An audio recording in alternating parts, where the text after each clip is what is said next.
Have you ever wondered why life feels so hard? Why everything seems to fight against you? And why the world feels so indifferent? If your answer is yes, then this message was meant for you, for your heart that longs for peace and for someone to truly see you. Have you felt invisible? Like you're surrounded by people but more alone than ever? Going through the motions with a hidden ache inside? You wake up, do what's expected, smile so others won't worry, but deep inside, it feels like everything is falling apart. Sometimes it seems like no one sees your silent battles, your hidden tears, or the effort it takes just to keep going. And then you ask yourself, does anyone really care about me? Or, is God even watching? Or has he forgotten me too? When pain tightens its grip and silence fills the air, it's easy to believe the lie that you are utterly alone. But that is not the truth. Listen carefully. God sees you, not as a face in the crowd, but personally, by name, by tear, by every hidden detail of your life. There's a story in the Bible about a woman named Hagar, who was cast out, humiliated, and left wandering the desert with her son. She had no water, no direction, no help, and she believed she would die, forgotten, just a servant with no worth in people's eyes. But in God's eyes, she was seen. He called out to her, comforted her, gave her direction and hope in the middle of the wilderness. Hagar was so moved that she gave God a name, El Roi, which means the God who sees me, a name born from deep encounter. Can you grasp the weight of that? The Creator of the universe sees you, in your silence, in your tears, in your hidden heartbreak. How many times have you swallowed your tears, thinking no one would understand? How often have you buried dreams no one believed in? Maybe you think no one notices how tired you are, but God does. Maybe you think no one understands the chaos inside, but he does. Because God doesn't just see what's outside. He sees the heart, and he cares deeply about everything you're carrying. And yes, I know, it feels like God is silent sometimes, but silence is not absence. It's often when he is closest. Think of how a mother quietly approaches her sleeping baby, watching, adjusting the blanket, guarding the rest with love. That's how God is with you. When you think he's gone, he's watching you with a love so deep you can't even comprehend it. And the most beautiful part? God doesn't just see you. He treasures every tear you've cried, each one held in sacred care. In Psalm 56 verse 8 it says, "You keep track of all my sorrows. You have collected all my tears in your bottle." Have you ever realized that? Every tear you've ever shed matters to God. Not one was wasted, not one unnoticed. They are honored. For 7 days, take at least 3 minutes each day to pray. Just you and God. No fancy words, only raw honesty.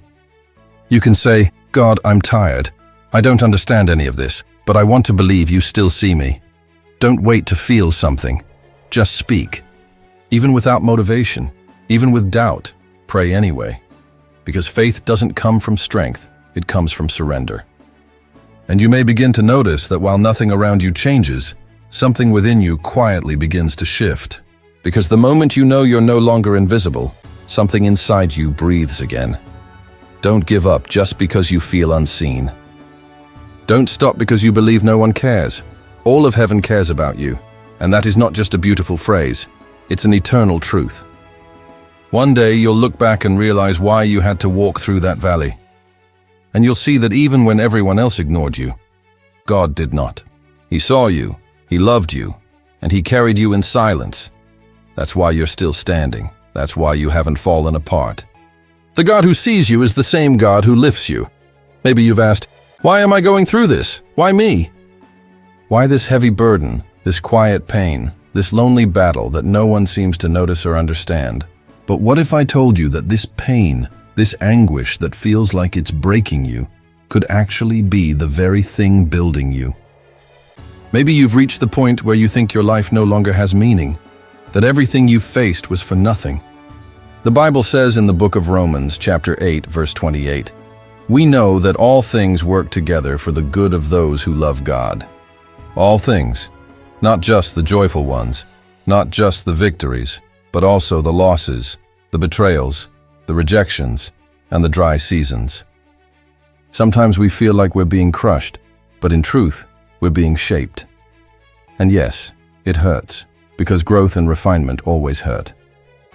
But the pain you feel today could be the bridge to the purpose God has prepared for your tomorrow, because God never wastes pain. Every tear, every failure, every fall can be transformed into tools of healing, strength, and wisdom, not only for you, but for others too. One day your story might be someone else's reason to keep going, just like others once gave you hope through their journey.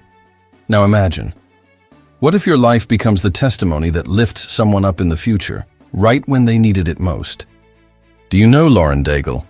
Today she's one of the most recognized Christian artists in the world, but she spent years hidden in pain.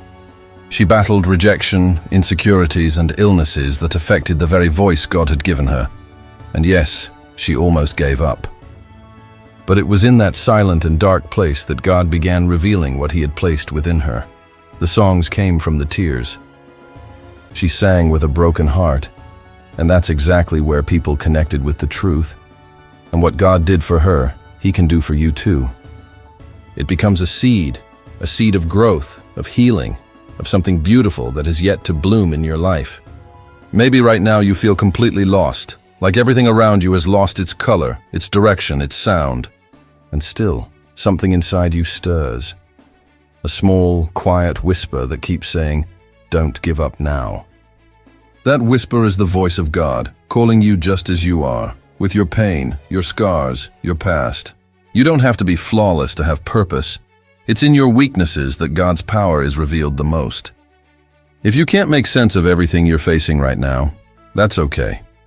We often don't understand the purpose while we're in the pain. But one day, you'll look back and realize this season shaped you. It had to happen so you could arrive where you were meant to be.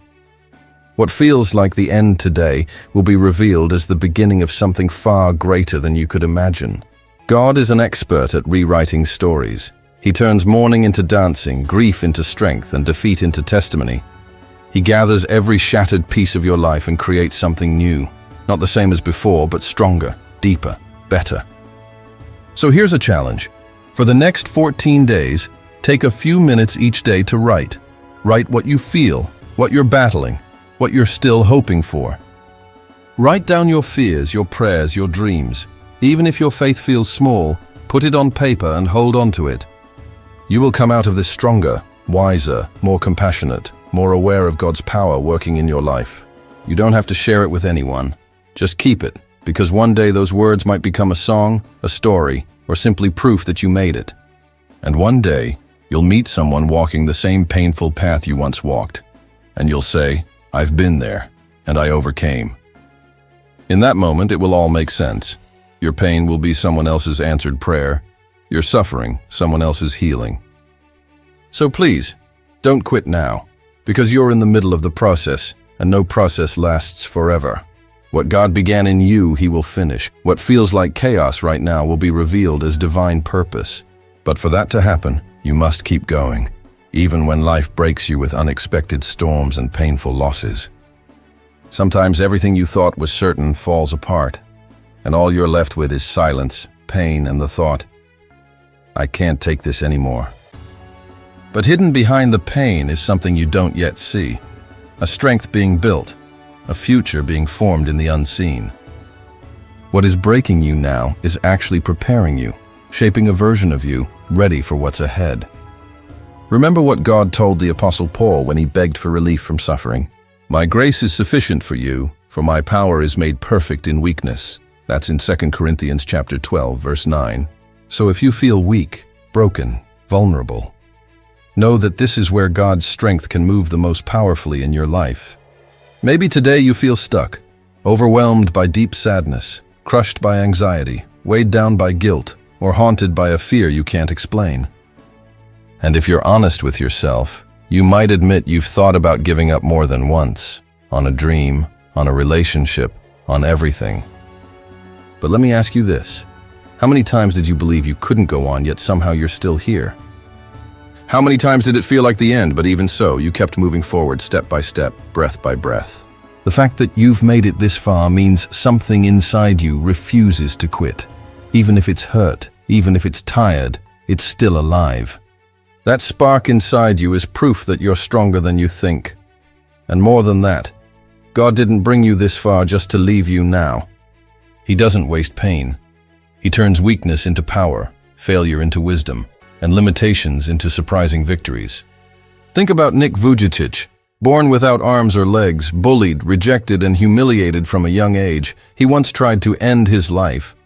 But instead of letting his struggles define him, he found in God a reason bigger than his pain, and chose to walk by faith, not by fear. Today, he's one of the most powerful speakers in the world, has spoken to millions, married, has kids, and inspires countless lives.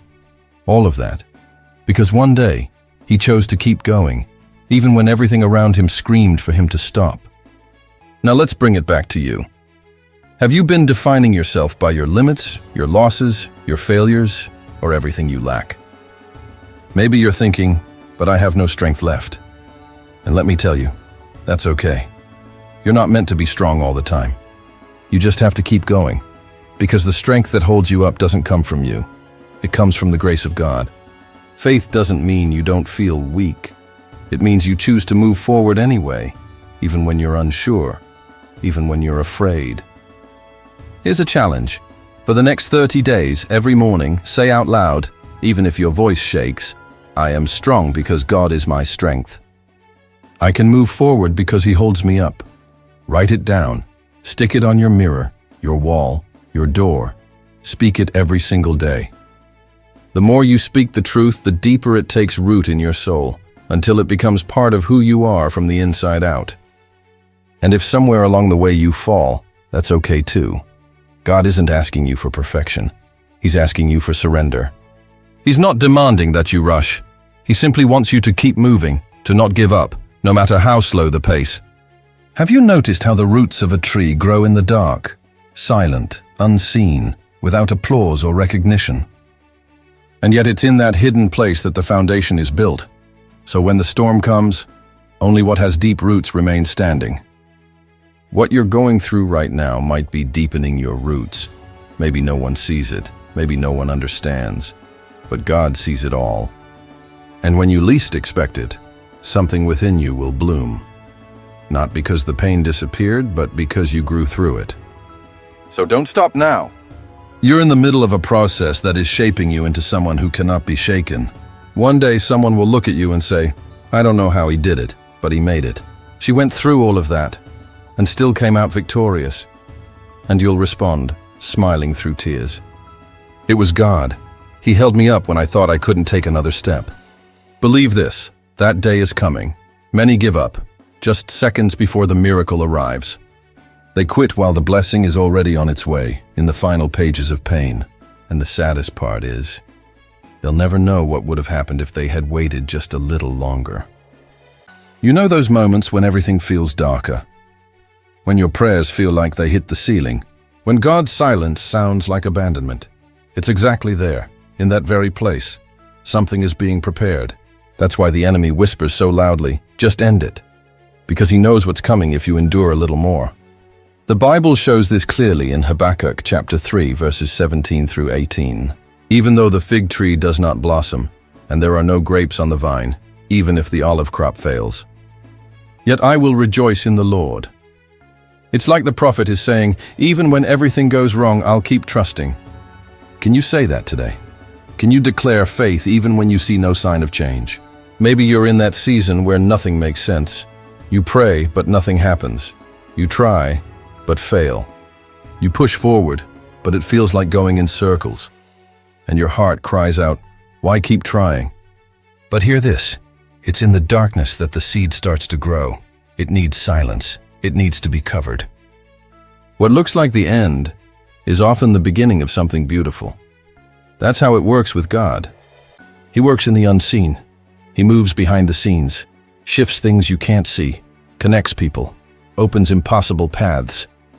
But all of it happens in His timing, and His time almost never matches ours. Do you know what happens when someone plants a vine? It takes years to bear fruit. While other trees grow and bloom quickly, the vine appears motionless. But when it bears fruit, it's unstoppable. Its taste, its strength, its abundance, all built through the process of waiting. Maybe what you're going through right now is just that, a season of rooting, of preparing for something greater. Thomas Edison failed more than 1,000 times before inventing the electric light bulb. When asked how he felt after so many failures, he said, "I didn't fail. I just found 1,000 ways that didn't work." What if he had given up on the 999th try? We might still be living in darkness today. And you? How many more tries can you handle? How many more days can you hold on? You've come this far. Why give up now? Many people live with the weight of having quit too soon, burying dreams just before they were fulfilled. Letting fear speak louder than faith, but that doesn't have to be your story. You're closer than you think, and I understand how painful it is to wait without knowing what's coming. But what keeps you strong in the silence is the unshakable truth that God never lies and never fails. He promised to walk with you through every season, and those who trust in Him will never be put to shame. He is faithful to every word He speaks, always consistently in His perfect timing. So here's a challenge for you. For the next 21 nights, right before you go to sleep, take a moment with God. Close your eyes and say from your heart, "Lord, I choose to believe, even when I can't see, even when I don't understand. I trust your timing completely." It doesn't matter how your day went. Make this a nightly habit. And soon you'll notice something powerful happening inside you. Your faith will grow stronger. Your fears will begin to shrink, and hope will rise again like a new sunrise in your soul. Because when we learn to wait on God, we start to win the battle long before the blessing arrives. Don't be quick to declare it's over. God is an expert at reviving what seems dead and forgotten. He raised Lazarus when everyone had given up, restored lost dreams, and brought lifeless plans back to motion. And He can do the same for you. There are still beautiful chapters of your story waiting to be written. You'll smile about things that make you cry today, and look back at this season as the turning point of your life. But for that to happen, you must stand. Even if you're weak, trembling, and unsure, stand in faith anyway. Because those who choose to believe without seeing are the ones who always reach the impossible.